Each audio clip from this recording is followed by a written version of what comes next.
हुआ है ना पाकिस्तान, जैसे हम लोग बढ़ के मारते हैं कुछ कर नहीं सकते पाकिस्तानी, वैसे ही वो बढ़ के मारते हैं, वहाँ हम अपना गुस्सा निकालते हैं। ठीक हो गया। भाई जब बांग्लादेश को हमने जुदा किया, हमने बांग्लादेश की ज्यादतियाँ किया, वो अलहदा हो गए, फिर इंडिया ने उनको संभाला, ठीक है। भारत ने उनको संभाला, उनकी अभी भी ट्रेड सारी वही कर रहे हैं, सब कुछ वो इंडिया से ले रहे हैं। तो बस सुखी बदमाशियां दिखा रहे हैं कि भाई बदमाशियां दिखा रहे हैं, उससे दिखाने से कुछ भी नहीं होगा। इंडिया एक मेजबान मुल्क है, ठीक है, बड़ा मुल्क है। ऑलरेडी आप देखें कि बिजली जो है सारी इंडिया से आती थी, उसके अलावा आप देखें कि ऑटोमोबाइल पार्ट्स भी इंडिया से आते थे, खाने पीने की अशिया भी इंडिया से आती थी, जो कि सब आना बंद हो गया। अब ये रशियन पावर प्लांट लग रहा था, जो इंडिया भी जिसमें जो है ताउन कर रहा था, लेकिन मुझे शायद लगता है कि वो इंडिया के साथ साथ बांग्लादेश को भी रगड़ा लगा रहे हैं। लेकिन मुझे लगता है कि बांग्लादेश जो है वो खुद अपने पैरों पे कुल्हाड़ी मार रहा है। सबसे बुरे हम सब पे मुंह के ऊपर तमाचा है, जितने भी इस्लामी कंट्री हैं, कि एक मुसलमान लीडर ने एक मतलब है कि हिंदू स्टेट में जाके पनाह ली है। किसी मुस्लिम कंट्री शेख हसीना नहीं गई। ना तो इंडिया छोटा मुल्क है, ना ही रशिया छोटा मुल्क है। हाँ जी, बेसिकली मैम देखिए, बांग्लादेश को हम लोग मशरकी पाकिस्तान के तौर पे हम लोग जानते हैं, ठीक है। लेकिन मैम ये चीज़ें उस वक्त आई हैं जब लोग दावा कर रहे थे कि बांग्लादेश के अंदर एक बहुत बड़ा इस्लामी इंकलाब आ गया। लेकिन मैडम मैं नहीं समझ सकता हूँ कि अभी तक उनको कोई प्रॉपर गवर्नमेंट मिली है, प्रॉपर एक उनको एक स्टेबल करने का अपने आप को एक चांस मिला, जिसकी वजह से इस सारे मामला खराब हो रहे हैं। उसके बाद जब एक थर्ड ऑप्शन किसी को मिलता है और वो दरमियान में आता है तो कहते हैं ये देखो इन्होंने हमें तबाही कर दी, तबाह कर दिया।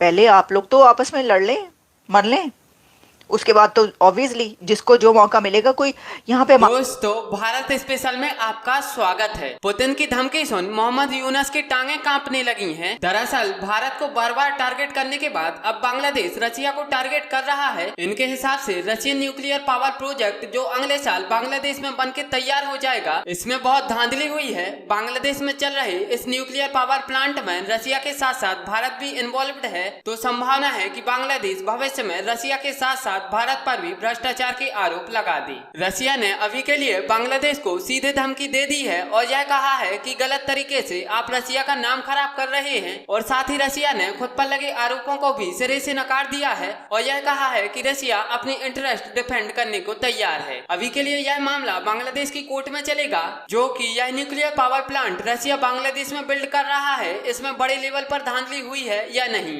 लेकिन इससे पहले ही पुतिन की सीधी धमकी सुन बांग्लादेश सख्ती में है। पाकिस्तानी मीडिया भी कह रही है कि पुतिन बांग्लादेश को भारत से उलझने के लिए धमकी दे रहे हैं। जो है ना पाकिस्तान से निकला हुआ है ना पाकिस्तान, जैसे हम लोग बढ़ के मारते हैं कुछ कर नहीं सकते पाकिस्तानी, वैसे ही वो बढ़ के मारते हैं, वहाँ हम अपना गुस्सा निकालते हैं। भाई जब बांग्लादेश को हमने जुदा किया, हमने बांग्लादेश की ज्यादतियाँ किया, वो अलहदा हो गए, फिर इंडिया ने उनको संभाला, भारत ने उनको संभाला, उनकी अभी भी ट्रेड सारी वही कर रहे हैं, सब कुछ वो इंडिया से ले रहे हैं। तो बस सुखी बदमाशियां दिखा रहे हैं कि भाई बदमाशियां दिखा रहे हैं, उससे दिखाने से कुछ भी नहीं होगा।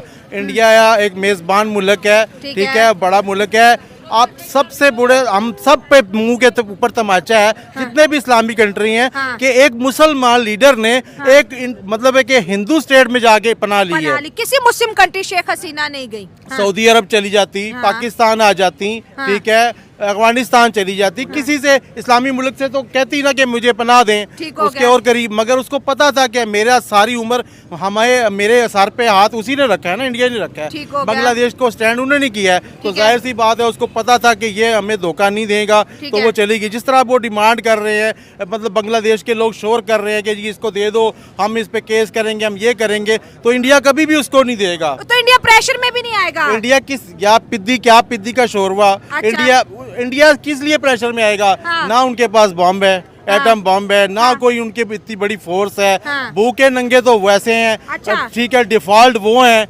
जंग तो वो करते हैं जिसके साथ देखे, मैं अगर यहाँ बदमाशी करता हूँ ना, मेरे साथ 10-20 लोग हों तब मैं बदमाशी करूंगा ना।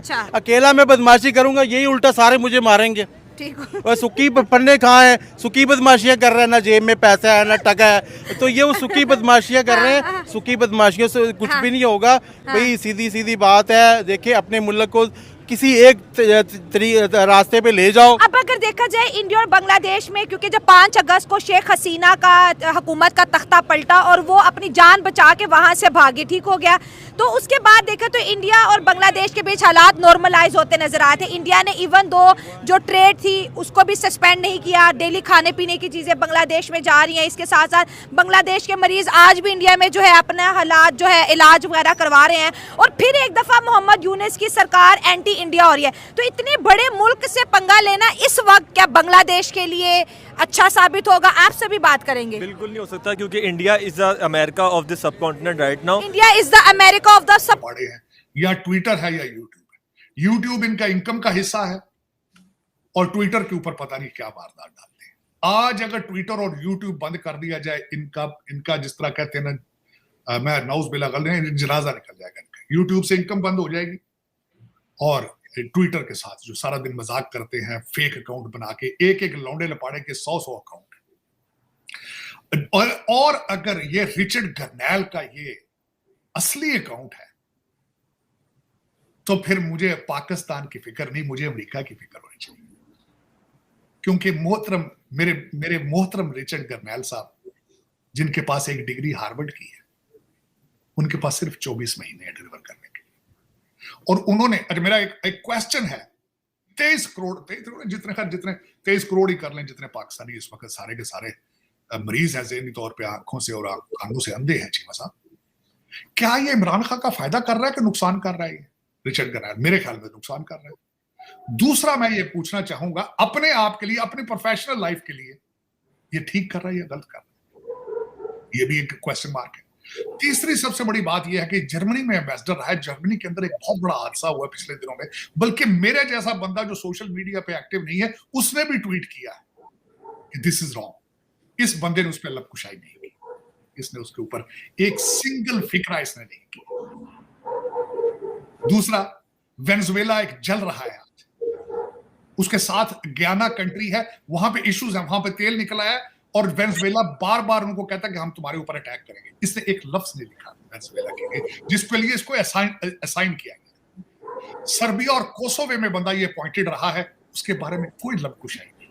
सुबह शाम पागल लोग, पता नहीं, मैं अगर फॉर्मली बिलीव करता हूं ये उसका अकाउंट नहीं है, क्योंकि मैं समझता हूं कि हार्वर्ड की डिग्री है और इतनी गैर संजीदा ट्वीट्स, हकीकी आजादी, यार वो what the hell are you talking about? ये क्या तुम बातें कर रहे हो? हाँ, एक बात है जो कसूरवार मैं मानूंगा, किसको मानूंगा, पहले भी मुझे इस चीज पे एतराज रहा है चीमा साहब, आपको 1.5 साल लगा है 9 मई के लोगों को सजाएं देने की। क्यों जी? जिनकी ट्वीटों से डर डर के कांप रहे हो, उन्होंने 24 घंटे अदालतें खोल दी थी। उन्होंने 6 जनवरी वालों को 18 साल की सजा, अभी तक तुमने किसी को 18 साल सजा नहीं दी पाकिस्तान में, 10 साल मैक्सिमम सजा।